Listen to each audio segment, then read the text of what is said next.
Budget 2023 में capital expenditure was very important because जहां पर FY23 के लिए 7.5 ट्रिलियन एलोकेट किए गए थे, वहीं पर आने वाले साल के ये एलोकेशन बढ़ गया था टू 10 ट्रिलियन।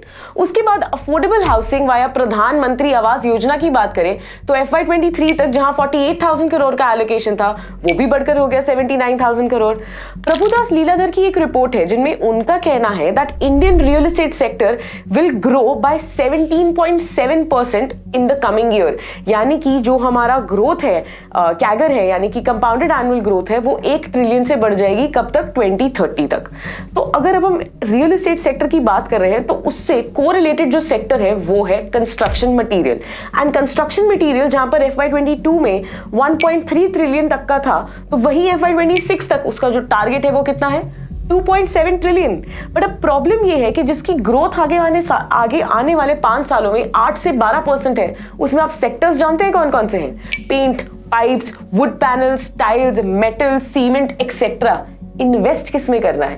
तो इस वीडियो में आपको अभी तक ये तो पता चल गया कि रियल एस्टेट सेक्टर की बात हो रही है जहां पर बहुत सारे सेगमेंट्स हैं, construction material, REIT, real estate companies. उससे हमने इस फनल को शॉर्टलिस्ट किया है और निकाला है कंस्ट्रक्शन मटेरियल हमारी आगे की इन्वेस्टमेंट के लिए। अब इस कंस्ट्रक्शन मटेरियल में जहां पर इतनी सारी हमारे पास चॉइसेस हैं, उसको भी हमने फनल में फर्दर नैरो डाउन किया है एंड हमारे पास वो जो इंपॉर्टेंट सेक्टर है दैट इज पाइप्स सेक्टर। तो इस वीडियो में मैं आपको बताऊंगी कि पाइप्स सेक्टर क्यों आगे आने वाले टाइम में ज्यादा इंपॉर्टेंट है एंड बाकी के कंस्ट्रक्शन मटेरियल से इसका स्कोप बेटर क्यों है। ऑल्सो सबका फेवरेट चीज क्या होती है जानने के लिए कि यार स्टॉक्स कौन से हैं, तो इसमें मैं स्टॉक्स भी बताऊंगी और मैं ये भी बताऊंगी कि कौन से स्टॉक्स इन पाइप इंडस्ट्री में बेटर परफॉर्म कर रहे हैं। तो वीडियो के एंड तक विनर स्टॉक को जानने के लिए जरूर बने रहें। तो अब हम इस वीडियो को शुरू करते हैं, समझते हैं कि पाइप सेक्टर जो है हमारे पास उसमें ग्रोथ कैसी है। तो हम सबसे पहले ये देखेंगे कि ऑर्गेनाइज एंड अनऑर्गेनाइज सेक्टर है। Over the period of time organise sector की जो ग्रोथ है ना वो बहुत ही कमेंडेबल है, यानी कि जितनी भी कंपनीज इसमें डील कर रही हैं उनका ग्रोथ प्रोस्पेक्ट आगे का बहुत ज्यादा अच्छा है। तो जहां पर 50% था FY10 में जो उनका ग्रोथ है ऑर्गेनाइज प्लेयर्स का, वो अब बढ़कर हो चुका है 67%, 68% एंड आगे आने वाले टाइम में it is even expected to grow at a faster pace. And उनके पास अभी भी बहुत बड़ा मार्केट है अनऑर्गेनाइज का कैप्चर करने के लिए, which is again a very good thing for particularly pipe sector. अब हम बात करते हैं कि पाइप्स सेक्टर का एप्लीकेशन क्या है। अगर आप इंडस्ट्री जान रहे हो तो आप ये भी जानना चाहते हो कि इसका यूजेज कहाँ होने वाला है। तो सबसे 2 इंपॉर्टेंट जगह है जहां पर इनका यूजेज होता है, दैट इज एग्रीकल्चर यानी कि irrigation and real estate sector यानी कि प्लम्बिंग। इसके अलावा सीवरेज एंड अदर प्लेसेस में भी इनकी एप्लीकेशन है, बट एग्रीकल्चर एंड प्लम्बिंग जो है ये इनके लिए मेजर अपॉर्चुनिटीज है फॉर देयर एप्लीकेशन। तो जहां पर इरिगेशन से इनका जो एप्लीकेशन है दैट इज 45 to 50%, तो वहीं प्लम्बिंग में इट इज 35 to 40%। और तो और अब बात आती है कि पाइप्स कई बार ऐसा होता है हमें या तो हम रिप्लेस करते हैं या न्यू डिमांड आती है, तो कंपनी के लिए तब ज्यादा बेटर होता है अगर न्यू डिमांड आए। एंड इस केस में जो पाइप की हमारी इंडस्ट्री है इसमें न्यू डिमांड 2/3 है, यानी कि 65% तक की न्यू डिमांड है, वेयर एज रिप्लेसमेंट डिमांड सिर्फ 35% तक की है, which is again a very good point for the pipe sector. अब हम ये बात हमने करी कि इनका एप्लीकेशन कहाँ है, ग्रोथ ड्राइवर्स कहाँ है, तो हमने ये आइडेंटिफाई कर लिया कि इरिगेशन एंड रियल एस्टेट हमारे लिए इंपॉर्टेंट हो गए। बट अब रियल एस्टेट एंड इरिगेशन का इनका क्या ग्रोथ प्रोस्पेक्ट है? तो देखो इरिगेशन की अगर मैं बात करूं तो वो एक तरीके से ना जो पाइप्स है उनके लिए वो एंड यूजर सेगमेंट है कि इरिगेशन के लिए पाइप तो लगेगी ही लगेगी।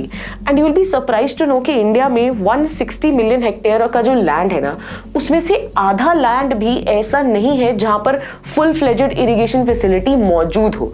तो इसका मतलब इरिगेशन में जो स्कोप है पाइप इन सेक्टर का या इंडस्ट्री की ग्रो होने का, दैट इज कमेंडेबल। और तो और अगर मैं इरिगेशन कंस्ट्रक्शन स्पेंडिंग की बात करूं तो जहां पर 2016 से 2010 में इट वाज 3.1 लाख करोड़, तो वहीं पर FY21 से 25 तक के लिए हो चुका है 3.7 लाख करोड़। तो ये तो हो गया हमारे पास good scope in the irrigation sector. अब हम बात करते हैं रियल एस्टेट सेक्टर की। रियल एस्टेट सेक्टर के तो नंबर्स ऑलरेडी ही बता दिए, 10% के कैगर तक वो 2008 से 17 तक ग्रो किए हैं। अब उनके लिए 17.7% से ग्रोथ तक की अपॉर्चुनिटी है। एंड पाइप्स की जो डिमांड है, पाइप्स एंड फिटिंग्स या सैनिटरी फेयर या फॉसेट्स, तो ये बहुत ज्यादा इंटर रिलेटेड है विद दीज प्रोडक्ट्स, जिसके कारण रियल एस्टेट भी बहुत अच्छा ग्रोथ प्रोस्पेक्ट ले डाउन करता है पाइप्स के लिए। अब हम बात करते हैं पाइप्स का मार्केट साइज कैसा है। अब जब मैं पाइप्स के मार्केट साइज की बात कर रही हूं तो I am talking about both organised also and unorganised also. जहां पर FY 2009 से लेकर 19 तक, मतलब फॉर दैट 1 डेकेड, एक 11% का कंसिस्टेंट ग्रोथ हमें जहां देखने को मिल रहा था।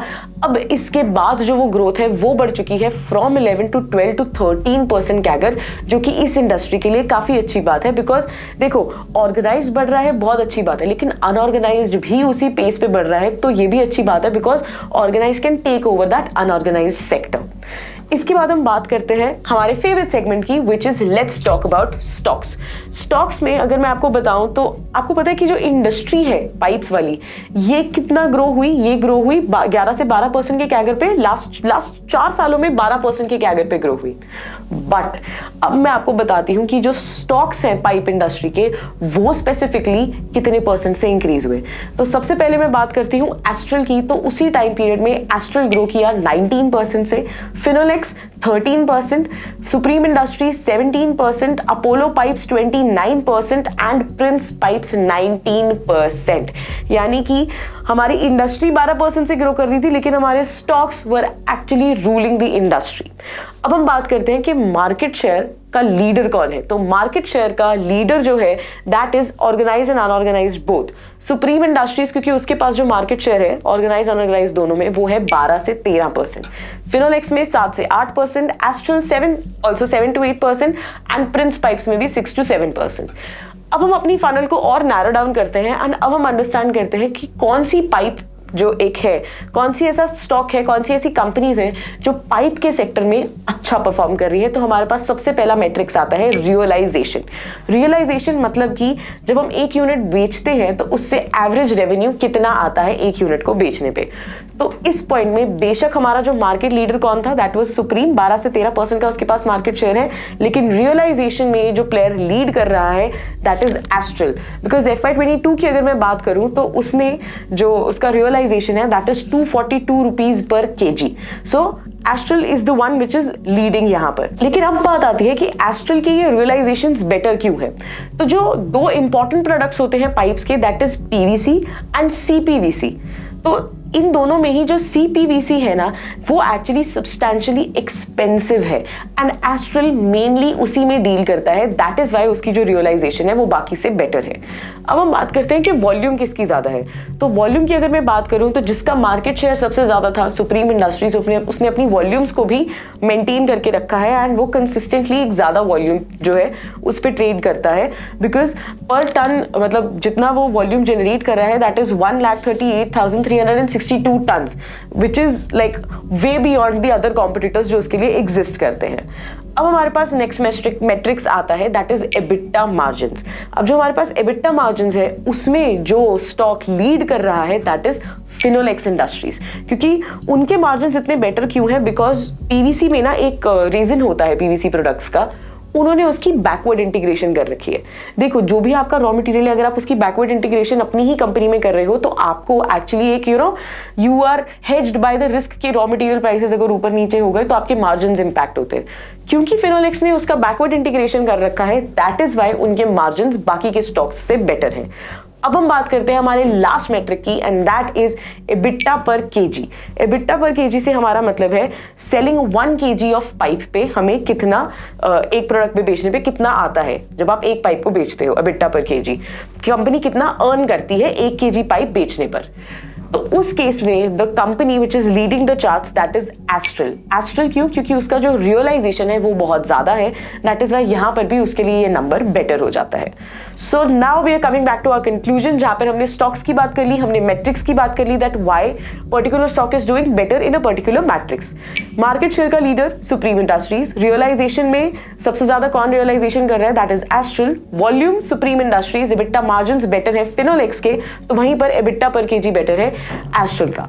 तो इससे हमने आपकी जो फनल है उसको और नैरो डाउन कर दिया है। So now it is on to you कि इस पाइप इंडस्ट्री में कौन सा ऐसा मैट्रिक्स है जो आपको लगता है बहुत इंपॉर्टेंट है एंड कौन सा ऐसा स्टॉक है जो बेटर परफॉर्म कर रहा है। तो आपके सामने ब्लैक एंड व्हाइट में सारी चीजें अवेलेबल है।